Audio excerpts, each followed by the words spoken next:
ఒక వ్యక్తి మీ దగ్గరికి వేరే అతని జాతకం తీసుకొచ్చాడు. అతను ఆల్రెడీ చనిపోయిన వ్యక్తి.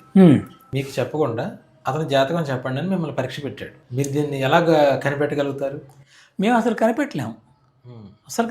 మా పని అది కాదు. రాగానే ఇది ఈ వ్యక్తిదేనా, వేరే వాడిదా, వాడేమన్నా చచ్చిపోయి ఉంటాడా అనే విషయాలు మేము అసలు పరిశీలించడం, పట్టించుకోము. నార్మల్గా చెప్పుకుంటూ వెళ్ళిపోతాం, అంతవరకే. మాకేం పని అండి వచ్చిన వాడికి చచ్చిపోయినాడు బతుకున్నాడో చూడటానికి. అలాగే ఆడపిల్లల జాతకాలు తీసుకొని వస్తారు. ఒకటి అడిగాడు, ఈ అమ్మాయి ప్రవర్తన మంచిదేనా అన్నాడు.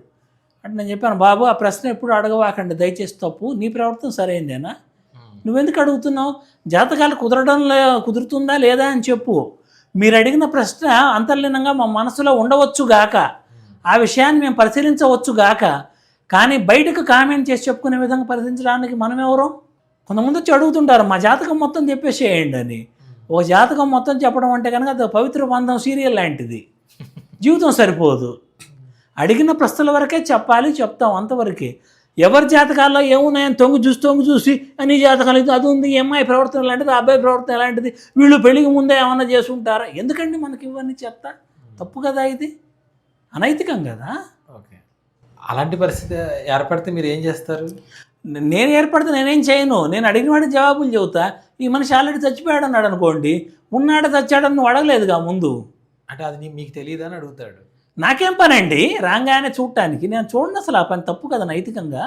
నాకేం పని, నేను చూస్తాను. ఏ జ్యోతిష్కుడైనా కూడా శశిధర్ గారు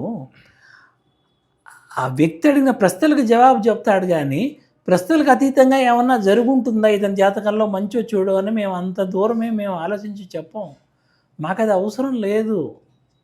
అడిగిన దాని వరకే చెప్తాము.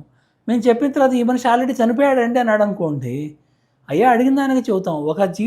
ఒక జాతకంలో మంచి ఉందా, మంచి ఎప్పుడు చెబుదామా, 4 మంచి పాయింట్లతోటి ఆ వ్యక్తిని అతని కుటుంబాన్ని ఒక పాజిటివ్ ఫీలింగ్స్ తోటి ముందుకు తీసుకెళ్ళి జీవన పథంలో అభివృద్ధిలోకి ఒక్కొక్క మెట్టు పైకెక్కే విధంగా తీసుకెళ్దామని ఆలోచిస్తామే తప్ప అతని జాతకంలో చెడే ఉందో మేము ఎప్పుడు ఆలోచించమండి. ఎందుకు ఆలోచించాలి?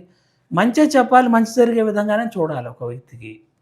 అన్లెస్ అండ్ యాంటీలో పంతం పట్టి అడిగితే తప్ప. అది